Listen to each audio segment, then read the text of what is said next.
Hello, everyone.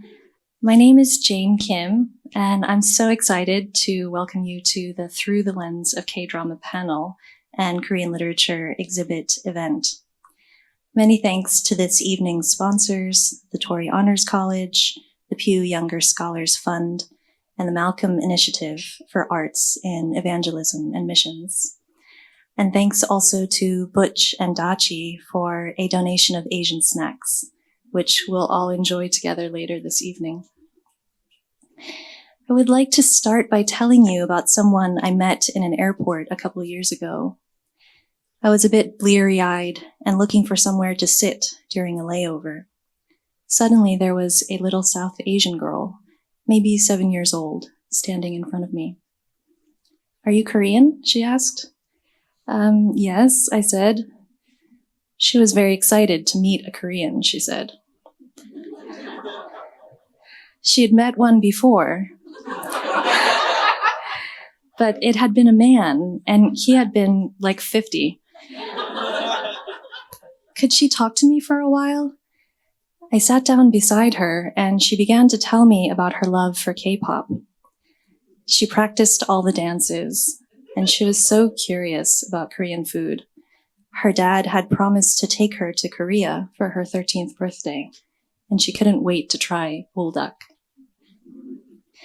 She pulled out a small notebook where she had written about a dozen phrases in Korean, with the English meanings alongside them. 안녕하세요, hello. 사랑해요, I love you. Had she done well, she wondered. Yes, very well, I said. All this time, her younger brother, about 3 years old, had been charging at us, smiling mischievously and running away to regroup each time she swatted him away with exasperation. "I hate North Korea," she said, her voice suddenly angry. "All of Korea's enemies, I hate." I was taken aback. Well, it's a sad situation, really, I managed to say, when a country is divided. Her expression softened.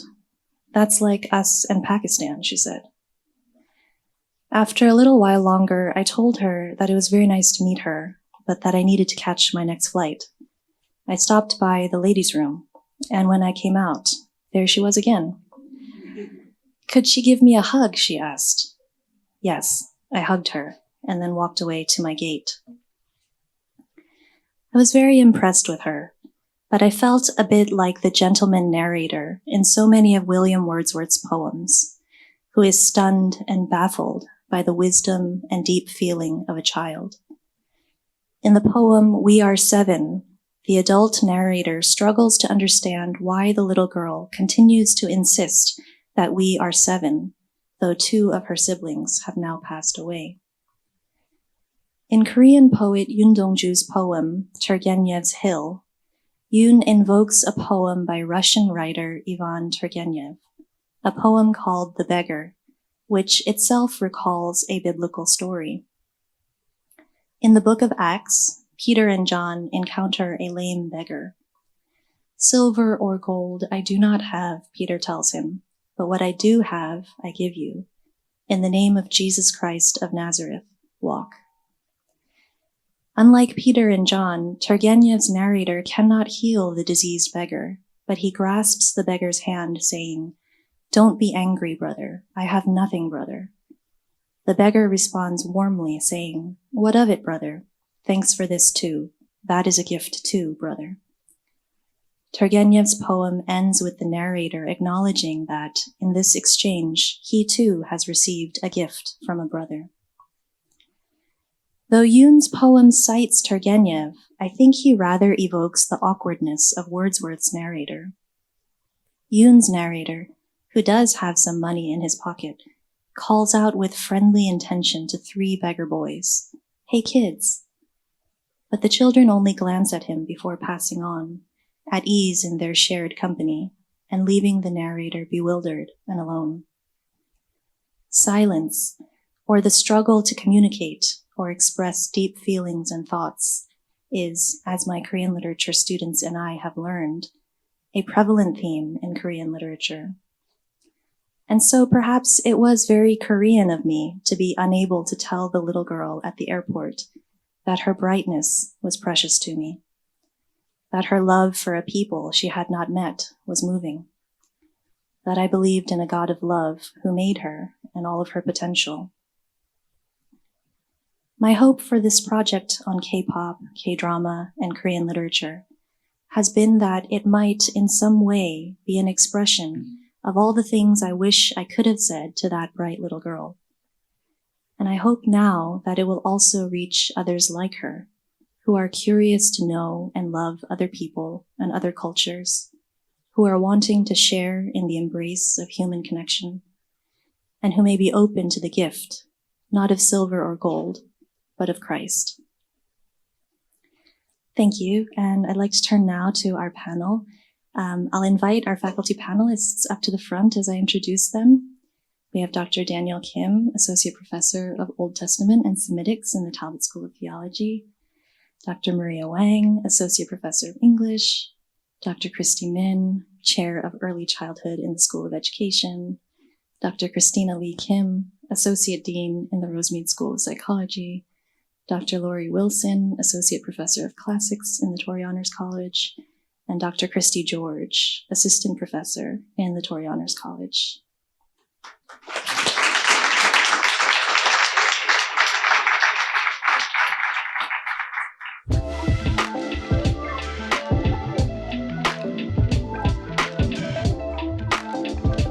Three Kims up here, which maybe isn't so surprising when you get a collection of Koreans together, but we also have three Christinas. So that's actually the bigger challenge tonight. But so the Christinas I will address by first and last name, if that's okay. Lori and Christy George, I wanted to ask you about our sort of contemporary watching culture. Laurie, you had spoken about how in ancient Athens, the whole of the city would come together to watch tragedies together. And I wondered if you could talk about that and its connection, perhaps for our time. And Christy, if you could speak about, in our time where there's such a wealth of choice of what to watch and what to engage with, if you could tell us about what it is to exercise good taste and what is the taste for Korean dramas? Hello, everyone. It's lovely to see you all here. I think that in the video I mentioned how ancient Athens would all gather together at the theater of Dionysus and they would watch tragedies together. For those of you who've been in Torrey, you've read Antigone by Sophocles. And so you know that the themes in that play are ones that would help the whole city think about questions of, well, for instance, Athens is a democracy. And yet, if you think of the play Antigone, it's a play about a monarchy. And there's questions that arise of, is Sophocles critiquing democracy? Is he affirming democracy? And these questions would allow the whole city to contemplate together their identity and who they are as a city and the things that are good about them and maybe things that they need to be concerned about. And so, yeah, I think I see K-dramas doing a similar, following a similar pattern of allowing perhaps, I mean, I would need to ask more of the Koreans here, but to reflect on themselves as a nation and a specific identity, and then to articulate it in such a beautiful way that it draws us who are not Korean into those stories, so that we can enjoy and dialogue and become part of them as well. So I think that is a dynamic I see in some of the K-dramas.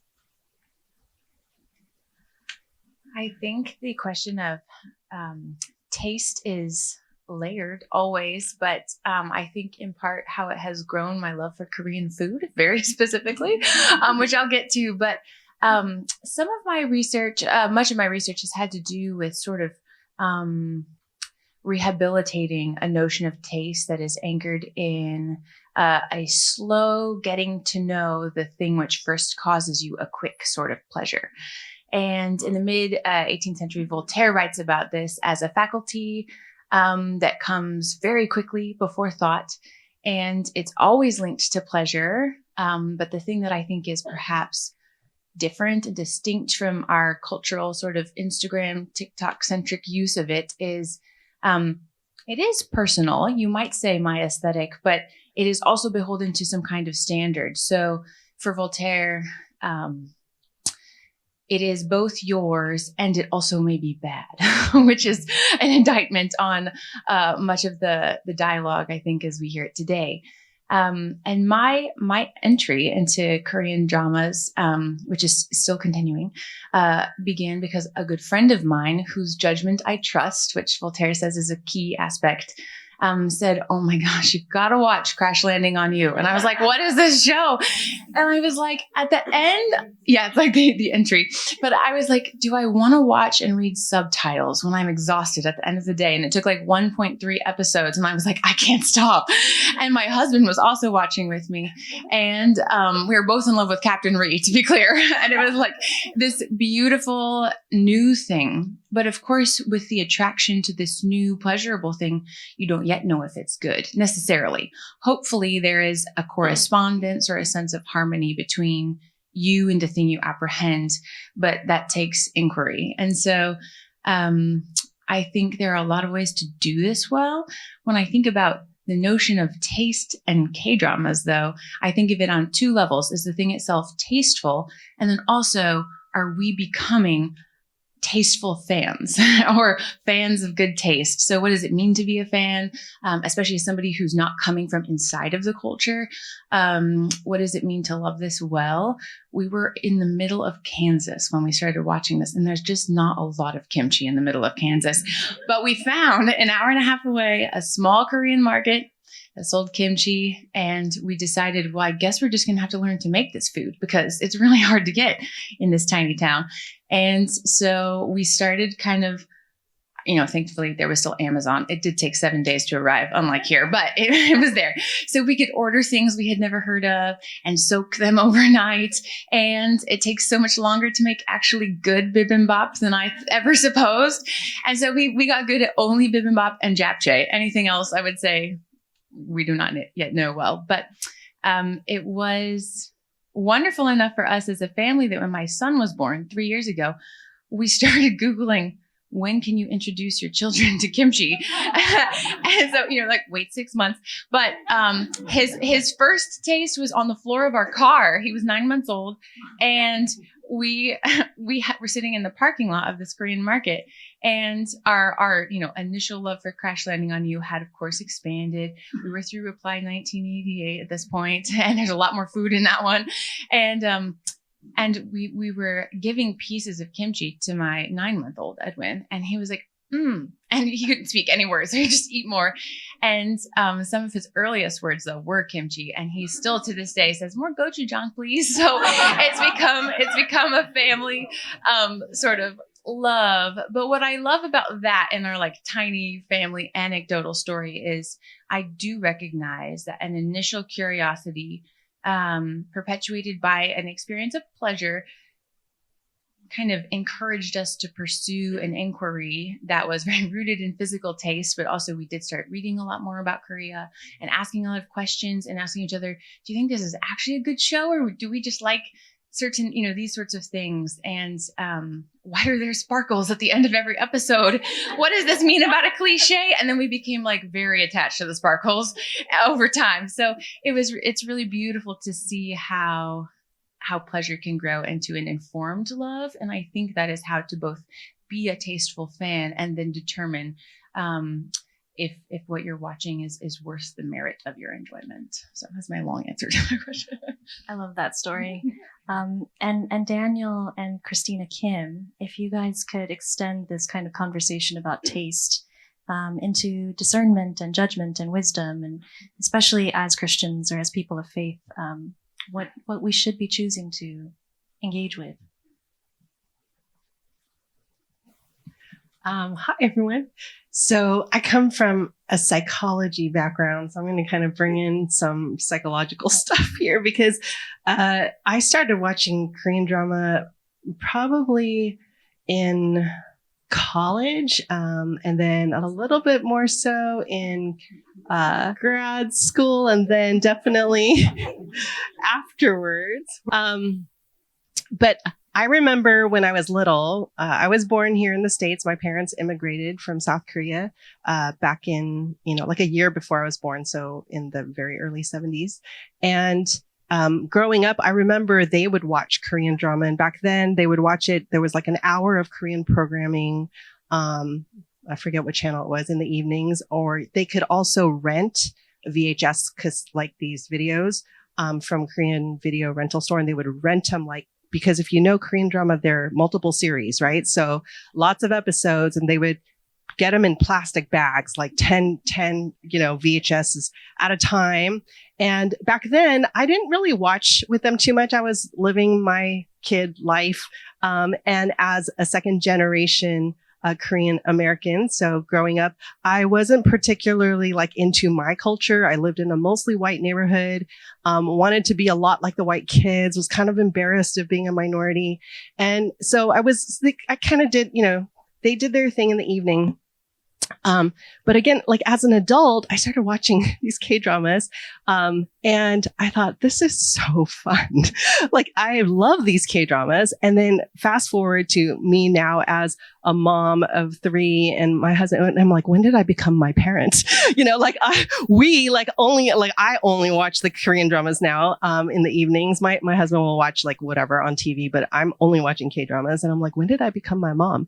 And thankfully it is on Netflix, and subtitles, it just makes it so accessible. Now, going back to your question about how do we discern what's good to engage in? I think one of the things that actually drew me towards Korean drama was that it felt relatively wholesome compared to some of the things I was seeing on just regular programming on TV. Way less sexual stuff, less violence, more family themes.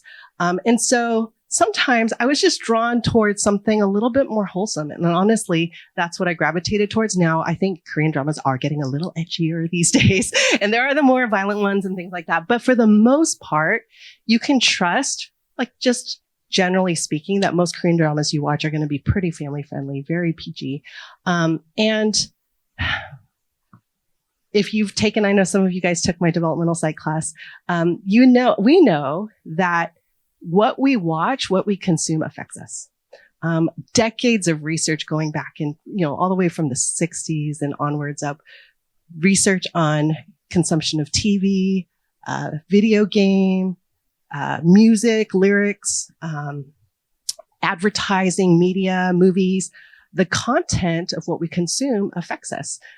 We see when you watch more violence, there's evidence that suggests that it could increase your own levels of aggression or violent thoughts or angry feelings. And when you listen to angry lyrics in a song, even if you're not paying attention to it, your subconscious processes it. And and so I think when the Bible tells us we need to guard our hearts, and whatever's good and true and noble, think about those things. It's because God created us in such ways that we are affected by what we consume. And so I think that there needs to be some care as we watch things, thinking, is this something that actually benefits me in my thinking and my emotions, how I feel?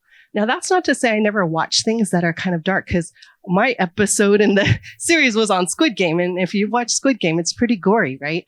But I will say there are some Korean dramas I've started and then I've just stopped, because some of them have a real spiritual element to them, a lot of demonic kind of things. And I think I've over time kind of developed a sensitivity to do I feel right in my spirit? And when I don't, it's not worth it. It's not entertaining enough. I mean, that's not what I'm going to trade for that. And there's plenty of other content that doesn't affect me in that way. And so, yeah, I think it's something that we need to discern. Everything she said.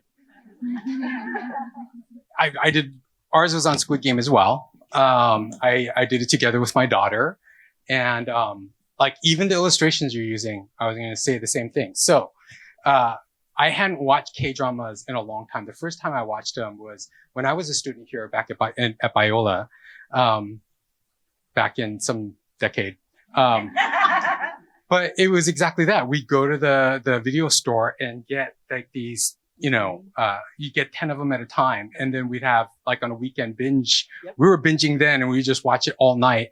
And then like they're so addicting, right? Like Koreans are the masters of leaving you hanging and wanting more, right? Like, I mean, we're dramatic. I'm dramatic. And now I know like, hey, it's my people. It's not just me, right? So, I stopped watching K-dramas after college because it took too much time. And so when Dr. Kim asked, say, hey, do you watch K-dramas? Do you do this? I'm like, no, I don't watch K-dramas.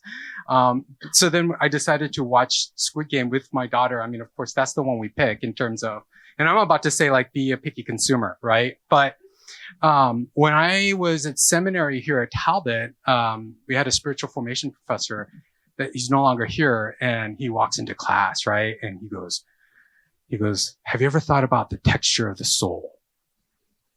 And we're all like, huh? What? Like texture of the soul? Like, what do you mean? Right? And, then he goes, whatever the texture is, it's indelible. And we're all like, oh, right? Like that was a K-drama moment, right? And basically what he was saying is that what you have to control, the only thing that protects and encases your soul is your body.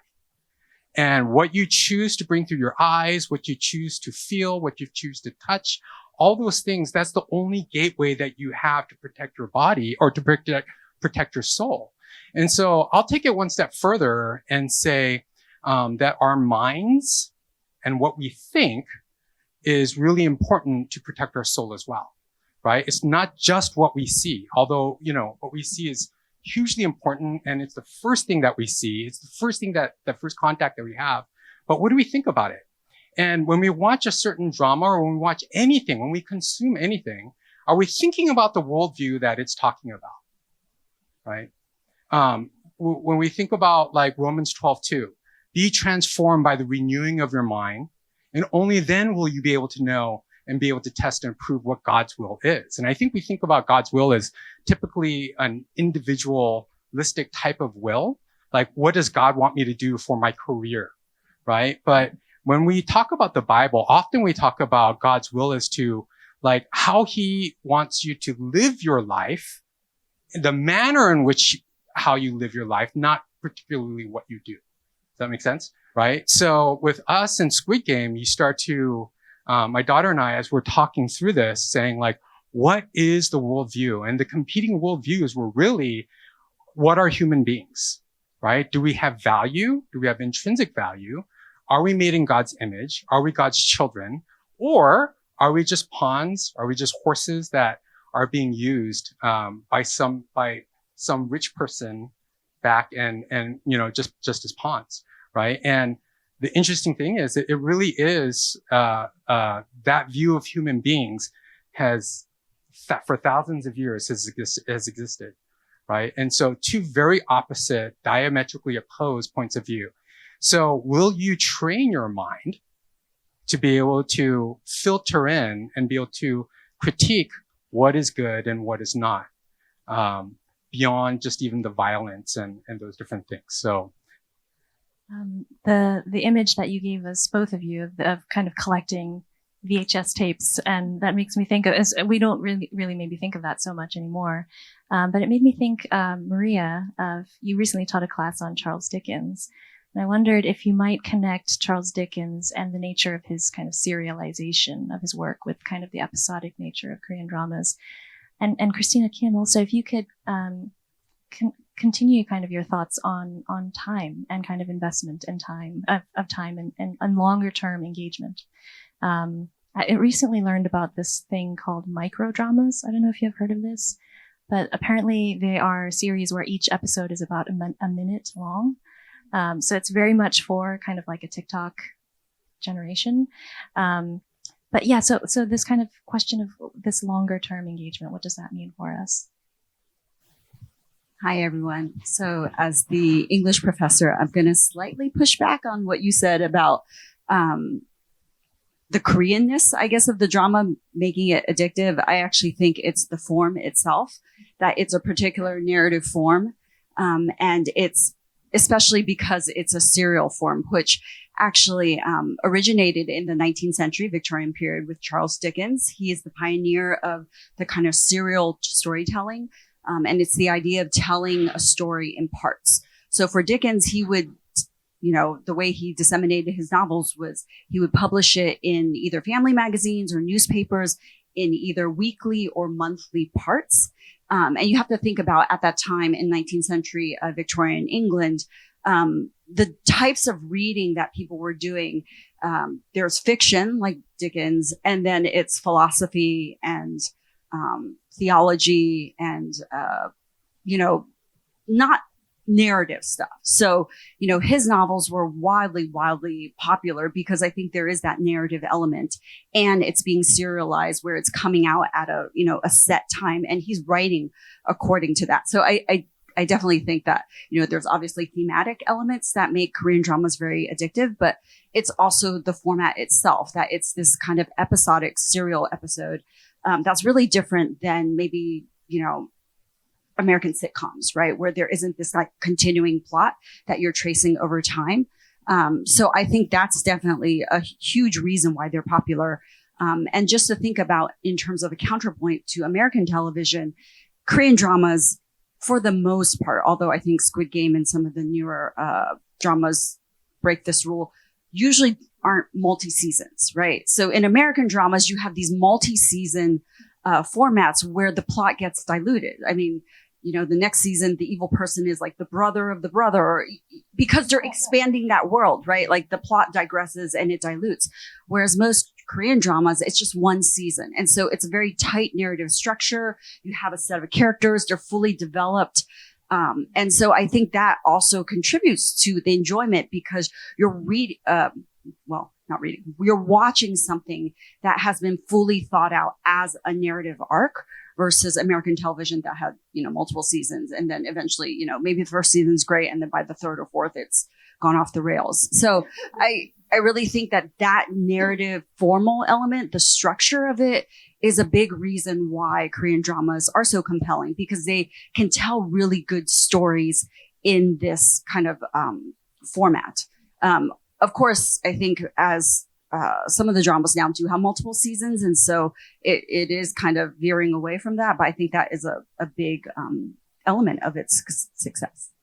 Yeah, I would totally agree. It's the way that the story is told. The characters, they're so like developed over time, and you learn all their backstories, and it's not just given up to you up front. It's like you learn about one character, and then the next thing you know, like you realize, oh no, this other character has this backstory and this. And what it does as you're watching it over time in bits and pieces, you develop an attachment to the characters. You develop a relationship. Now, most modern K-dramas, I would say the ones you find on Netflix are anywhere from 12 to 16 to maybe 20 episodes these days.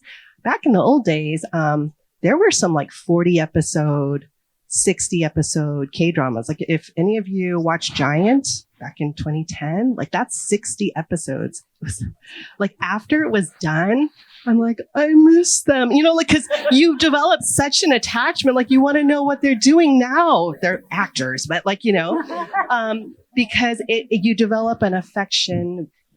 In Korean, we have the term chong, like you develop this like attachment to them, because of the way it's serialized. And can I jump in also? Yeah. Because it's a set structure, right? A serial part. That means that each ending, and Dickens did this too. I mean, it would end with a cliffhanger, right? And so like readers are like dying for the next monthly installment. Like they can't wait to read it. And I think the serial format also works this way. I mean, if you pay attention to I would say a typical 16 episode Korean drama, there's certain touch points, like at the 8 episode mark, right? Mm-hmm. Usually something has happened in the plot. Usually there's a kiss or something, like something dramatic. Yes. We're talking about the romantic comedies, right? There's certain tropes that happen by episode 2, by episode 4. So there's kind of like a rhythm to it as well. Can I teach you a trick if you don't want to get, like I had an addiction problem. I confess it. Back many, many years ago, I was so addicted. I would watch till like 4 a.m. And then I would like go to sleep and wake up at like 6:30 because I had an 8 o'clock class to teach. Okay. Like it was bad. Okay. And I realized I had a problem. Okay. I had to like do some like self work. Okay. And so I banned myself from K-dramas for a year. Okay. So I did not watch for an entire year. And then I don't know what happened after a year. I was like, I think I can wade back into this. And what I do now is I actually never watch a K-drama in an entire sitting. Because I'm quite busy and I can't like justify just sitting back and watching something for an hour. I only watch when I'm like multitasking. So if I'm washing the dishes, I'll have my iPad on. So I'll watch 7 minutes here. I'll fold laundry. I'll watch a little bit, 12 minutes here. I'll watch in my shower. I'll watch 14 minutes there or something like that, while I'm blow drying my hair, another 2 minutes. And so like I watch it in actually little pieces sprinkled throughout the day instead of just sitting. And so when we get to the cliffhanger, what I do is, cause now I'm so used to watching a little chunks here. This is a tip. Okay. What I do is if you get to a cliffhanger and you're like, oh no, what happens next? You don't have to watch the whole next episode. You just go to the next episode, watch the first 5 minutes and then you're good. You satisfy the itch and then you're good. Yeah. I just want to add, but like that only works for the Korean fluent fans that can multitask, right? For those of us who have to watch subtitles, like you have to, right? I can't wash dishes and listen because I can't understand. So I have to actually pay attention. It's true. You can shampoo your hair while you watch your iPad though. Okay, I have to say both Marie and I also share a love, not just for K-drama, but for BTS. Okay. And there is a parallel, I think, to ARMY, like fans of BTS and their love for BTS is because the way that the members engage with their audience, they are so accessible. I feel sad for them actually, but they're so accessible to their fans in such a way that you do develop an attachment. You feel like you know them, like you're inviting them into your home or something like that. And it's a very similar parallel to the ways that we engage with these characters in the K-dramas. Wouldn't you say, ladies? Yes and no. I guess maybe because I became ARMY, which is the name of the BTS fandom, as an adult. So I think as much as an adult, I'm immersed, but there's always a boundary, I guess, for myself because I could see how this would be the case, like if I were younger, but there's always a sense of like, as much as I might get attached, I fully recognize that these are people that are on a screen that only exists like on my phone or on my computer. And so I always remind myself that I just know the social part of themselves, their social persona that is presented to the world. And I think this is also part of my training as an English professor because one of my areas of specialty is realism. And realism is the idea of like how fiction reflects real life. It's a 19th century thing. But a lot of the debates in realist literature is about that. It's not a photographic replication of reality, that there always is like certain conventions to create that sense of the real. So even as I enjoy and very much immerse myself in BTS content and analyze it, I also recognize that in some sense, like it's performing a kind of reality, right? It's performing a kind of persona. This is not to I'm not trying to say that they're being fake, but that there's a difference. So I think I am conscious of that. Yeah. I would say like there is definitely performing nature to it. At the same time, I do think that they're so vulnerable, like with their fans and share a lot of the hardships and other kinds of things. It's not always positive all the time, which does kind of draw you into, oh, they are like real people. Yeah. All with the pretty and the makeup and all the flaws and everything like that. But so. Yeah, Maria, if I could ask you to talk about Charles Dickens a little bit more. I know K-dramas are really known for social commentary, and they're often addressing a particular injustice, a societal injustice. I wonder if that's a point of connection we can think about with Dickens further. And I wonder too, Christy Min, if you could tell us a little bit about kind of how K-dramas have impacted questions or perspectives towards justice issues in Korea. Well, okay, I'll talk about Dickens. He was one of the most popular Victorian writers in 19th century Britain. And I think what the point of connection might be is that he was incredibly entertaining and fun to read, but also his literature was very much invested in social critique. So the two novels I taught in the fall One was Oliver Twist, and there Dickens was very much critiquing the workhouse system and just the social systems or lack of social systems that support people who are in need. And then Bleak House is a very long novel that's critiquing the legal system. But I think what it connects with K-drama is, again, the kind of heavy social critique, but at the same time, it was entertainment. People found these novels really, really popular, and they were really amused by them. And at the same time, they incited like sympathy and really made people kind of think about how to enact social change. Right. Related to the Dickens work, and I usually watching I have a Christmas movie list, and one of them is Christmas Carol.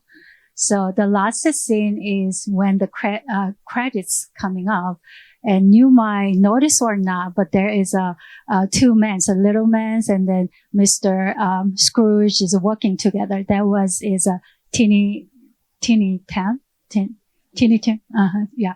And then they're working together, and then it was like the credits are coming up, and then they're working, and then fade out for the scene. I think, for me, that is, remind me about the social justice. Why? Because, here's a provision of Mr. Scrooge's, provision, and then the tiny Tim, can walk without crutch, and then walking on 2 feet. That was my observation from those movies. So I just captured the screen, the last parts, and then put it on my laptop, the screen, through the whole Christmas season.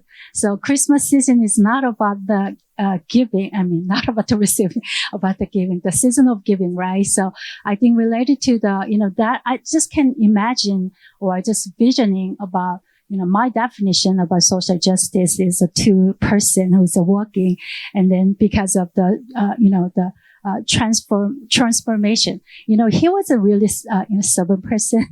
He will not change by any other people's opinion or what they are saying and critique. But through the night, he got transformed by the three ghosts, right? So I think social justice can define by just coming from the transformed heart, not just by the system or by other people's opinion. So we have to, create those social justice in that way throughout our transformed hearts.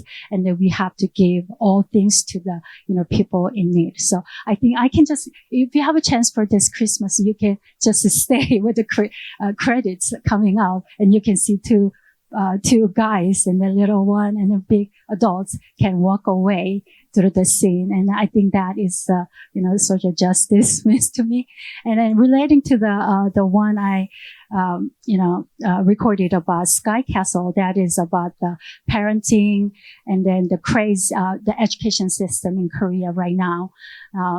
It's just a really crazy. So you cannot even imagine. Is there anyone who watched that video? The episode, it is starting with someone's, someone killing herself because of relating to her son's education, and all relating to those kind of issue. And then those kind of shooting sound is lingering to my mind through the whole time as a mother, as an educator too. So the social justice in Korea education system, everybody bring about the joyful things and the pleasant things, but our education system is actually getting crazy in Korea right now. And then what, they do not have ethics, they do not have friendship, and they just ignore everything and sacrifice everything. And then to get into the prestigious university for that.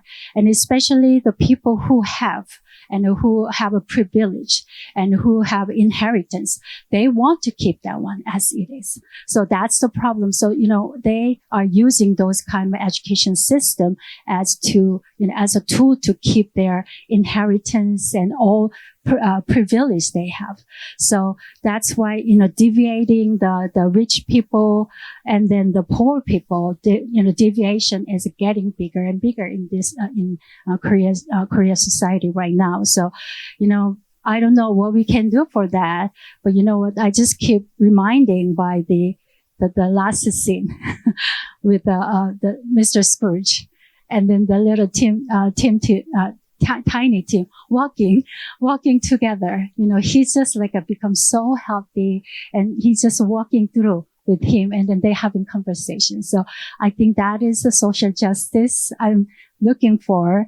And then those education system is like a kind of very, what can I say? The deviation is getting bigger. Why? Because there is no mobility. There is no easy mobility because, only through education, type of person like me from the lower or middle class people can go upper class. But even because of, the people who have a lot of privilege and inheritance, they are keeping that block too. Right. So they are just taking those kind of chance to, why? Because they have a head start. They have a really big head start for other people. So the poor people doesn't have enough equitable chance to reach to the quality, education. And also, they can hire a lot of private tutors. They can, they can go to the institution too, private institution too. They can pay thousands of dollars per month. So, it's just kind of different start they have. So in that case, the mobility for, going up and then moving up to the upper class, it might be really not easy story for the middle class and lower class people right now. So that's the reality. I'm sorry for, being a wet blanket, right? But that's the reality of education in Korea right now. So it's kind of have a lot of, I can call that one, they have a fever in education for getting to the prestigious university right now. We just touched on realism and the way that these kind of dramas can spotlight social issues. Laurie and Christy George, I wonder, can you tell us a little bit more about what is the potential for art in creating an impact on our society and also for faith? I think maybe I'll talk about tragedy a little bit more. And I think once you started talking about Dickens, Maria, I love Dickens. I've been perpetually reading him and rereading him since high school. And I was contemplating on how ancient tragedies really touch the emotions deeply. But I think perhaps K-dramas are a bit more like Dickens in combining both tragedy with hope and happiness. Because when you talk to people about Dickens novels, some say, oh, they always end so badly. And then other people will say, oh, they always have this like nice, happy ending where everything's wrapped up. And there seems to be this almost like dichotomy between the two. And K-dramas also seem to touch on a lot of issues that I don't know if I would say American. Christy could talk more about the art piece, but I don't want to generalize too much. But it does seem that K-dramas are more willing to go into issues of great sadness that awaken deep emotion. So I'm thinking about ones I've seen with my sister where there was perhaps an attempted suicide or an abusive marriage or political oppression, and how much that impacts the characters in the K-drama. And yet at the same time, K-dramas carry so much hope and solid relationships and a love for each other. And I think that's one of the things that draws people to them, because it's a kind of art that both reveals human life and touches on the reality of the sorrows that people experience, and yet at the same time gives them a glimpse of hope, and especially hope in relationships and in community, and in the way that closeness can help us to transcend difficult times. So that's one of the things I appreciate about the kind of art that is communicated through K-dramas. That's beautiful. It is interesting too, because I was thinking, since Dr. Jane Kim, you've been asking us all the questions, I want to say I really have been appreciating your work to help us understand how these are really a romantic thing in terms of, a species of art that exhibits these priorities of romanticism that come across, I think, in all of our fields. As a musicologist, I'm thinking of the ways in which certain kinds of art have been then adapted to kind of communicate maybe the corporate longing of a people, not just individual longings. And so some of the things you were just mentioning, Lori, the extreme contrasts and the real sorrow juxtaposed immediately against hope, together with some other priorities I think of in, so many ordinary scenes of middle-class life eating sweet potatoes on the floor, right next to maybe a next scene where someone is clearly longing for something, whether it's literally freedom from the North or more money so they can buy more meat, because they've had lots of sprouts tonight. Like there's just an immediacy to those contrasts that awakens longing, which is, I think, a central task of art. The hard part is, what is it awakening a longing to, or for? I think of Goethe's Kennst du das Land? Do you know the land where the citron and the citrus trees grow? And later in the later stanza, it's to there I would be gone. There's this longing and desire to be in that better place. And musically, there have been in the 1800s, over a dozen adaptations of those words, because at the time that was coinciding with many other musical romantic priorities, those words captured something of a longing for that better thing. And I think maybe that is one gift of many K-dramas, not all of them, but many of them, is the capacity through many times a beautiful but complex work of art to awaken that longing specifically that comes from the juxtaposition of dark and light immediately together.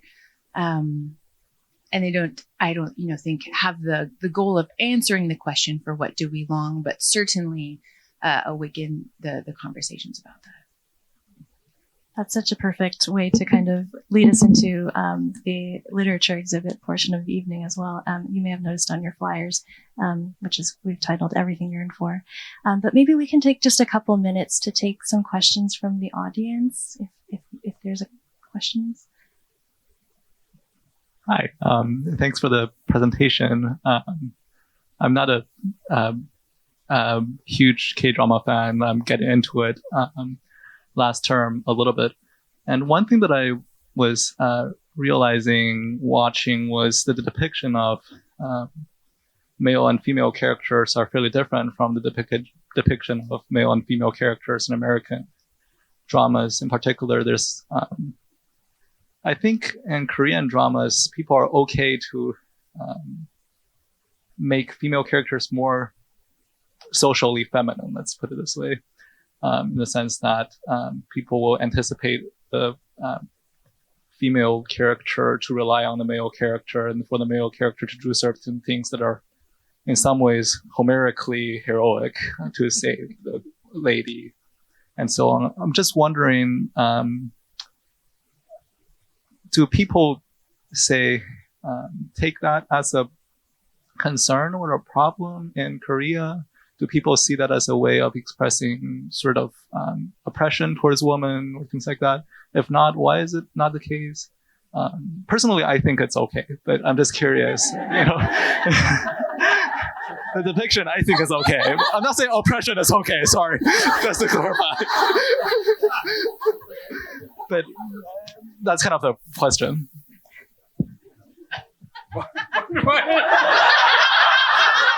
You're the guy. You answer that question. I can say, I think it depends on which ones you watch, because the ones I'm drawn to, the women are quite strong. And I feel like there is kind of a very feminist kind of undercurrent, where you have really strong female leads that actually go against certain stereotypes around women being maybe weaker or oppressed. And so I think it kind of depends on which ones you watch. Yeah. And I agree. I think there are a lot more. Let me step back and I'm going to say something. But Korea, when it comes to gender, is what's the right way to put this? That's very She said more conservative. That's very generous. It's all about the firstborn son. It's all about the male. And there have been very traditional roles that are way more extreme than I would say 1700s America. right? And so I think in a lot of the K-dramas now, you do see kind of a breaking out from that and our desire to break out from that. I remember a long time ago, there was this movie, the daughter-in-law, was it the K-pop daughter-in-law or the breakdancing daughter-in-law or something like that? But she would break down all the norms of what it meant to be a typical Korean daughter-in-law, right? And so, as much as there's a reflection of Korean society that is still very traditional and wanting things to be that way, you also see a lot of the pushback on that and trying to slowly change things. So, I mean, Korean culture has changed a lot, whether for the better or for the worse. It has changed a lot. So, I think you see a mix of those all throughout these K-dramas. Hi, yeah. Thank you guys for the lecture. It was awesome. I just had kind of like a more like abstract question that I just think like a professional opinion on would be really helpful. But like, what do you think is like the best K-drama? like for a first K-drama, like to kind of get into it, you know, like you guys are very well educated. On you. Crash like you okay? Crash Landing. Thank you. Crash Landing on You. Hi guys, thank you so much for being here tonight and presenting. This was great to listen to. My name is Luke Wackley. I'm a current junior business management major. And Professor Christy Min, I had a question for you. What you had to say about the Korean education system was so intriguing. And I was curious, how would the acknowledgement of like being made in God's image and being redeemed by Christ change the Korean perspective on education and on that whole system? Like how would simply the implementation of, you know, Christian thought change a lot of that structure? That's a really big question. So you can, I just recorded a lecture, and at the end of the lecture, I just put some faith integration parts over there. But, the society, the education system is like a really goal-oriented one. So from the born, I think, so from beginning of their life, they're geared to enter into the prestigious university. That's the thing. So I just suggested in the lecture video, and we have to have a concept of all children are gifts from God. So we are not dealing all just the infants and the even young children as our possession. So all Korean parents like putting a lot of meaning and even their life. They sacrifice their whole life to money. They're ready to sacrifice for their education. Why? Because they know that that is the only way for their moving up and pursuing the mobility to upper class. So those kind of sacrifice doesn't need it. Why? Because from my experience, I always my mom always comparing me to another, her friends' son and daughter who got a better choice or who got into the better, university. So always I have to be compared by my mom and my parents. So, I'm not criticizing my mom right now, but that is the culture. So usually when neighbors' kids are going well, and we have to be shrinked. Why? Because we are compared. So those kind of mindset is just following me through my life. So it could be the fuel for pursuing my permanent degree. But you know what? I was not happy with at that moment. But I'm comparing. I come to U.S. and I accepted to the TABA program, and I enjoy that moment the most. Why? Because there was no competition, no rewards promised, and nobody pushed me. And I like the reading and then theology books, and it's kind of sound really nerd, right? But I love those kind of theology 1, 2, 3, 4. And I got a really good grade because of that. I spent my time in the library. It was an old library. It's just like a Rosemead building right now. It's just stinky. It was kind of not good. Good place to stay. But I stayed in the morning to nights because I just get into the reading. Why? Because there's no competition, no comparison. I can be myself with, what I like. I didn't know I like theology. Right. So those type of things. So I think I'm just want to, advertising about the developmentally appropriate practice, which one I'm just pursuing as a chair of early childhood program. Why? Because that can be the answer for the crisis for Korean education right now. We have to see their developmental phase, and we have to see their interests. We have to follow through. They're given to us as a gift, not treated us as like a wonderful position, just like they shine my names through the neighbor. That's not like that. Kids are kids, and the kids are gifts from God. So that's what I want to say to you. And then you can just have more further information from my lecture video too. Right. Okay. So that's my answer to you. If I might just add like a personal anecdote to that. My father, Korean, but was a pastor, and education was one of the most important things for him. Still as in the Korean culture. And so he wanted me to be as educated as I possibly could be. But I grew up with no pressure at all whatsoever to go into a certain school or to do a certain type of job ever, because all he wanted was that I do my best in my studies and apply myself, and to study hard. Right. And so, I think that kind of helps reshape things. I think when Christ hits any culture, the things which they idolize start to change, right? And then God becomes the center of that. And I think that's exactly what happened with, my father and our family. Is instead of, as much as he loves education, he was the chancellor of a couple seminaries actually. But it changed from wanting that higher level prestigious education to a hard drive for theological education. Have to keep things moving for the sake of time. So I think we'll stop there for the panel. And I know you guys will stick around perhaps after as well. So hopefully if you have questions for specific professors, you can find them after as well. I do want to move us into the literature exhibit portion of our evening. Please join me in thanking the panelists.